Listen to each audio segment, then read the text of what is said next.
In this video, I'll show you how you can fix the application was unable to start correctly. Now, first what we want to do is we want to search for control panel down here. Open up control panel and search by category. From in here, you're going to select programs, turn Windows features on and off, and make sure that these two are ticked. Now, if they're not ticked, you have to tick them, press OK, and then it's going to ask for Windows update something. Just say yes to that.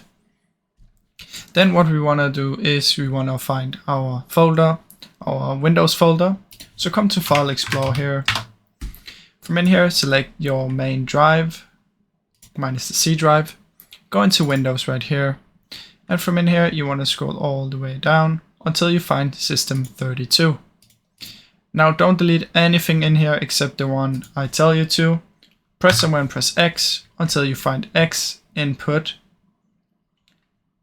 3, X input 1_3, delete this one, then come back in here to your Windows folder, open up sys_row64, search for X again, and in here you want to find the exact same one, which is X input 1_3, and delete this one.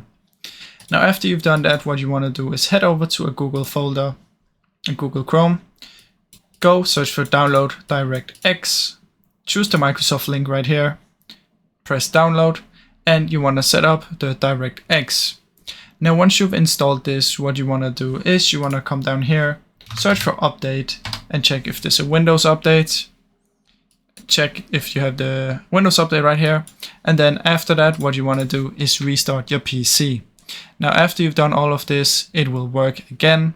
At least that's what happened to me and to many others. So I really hope you enjoyed this video.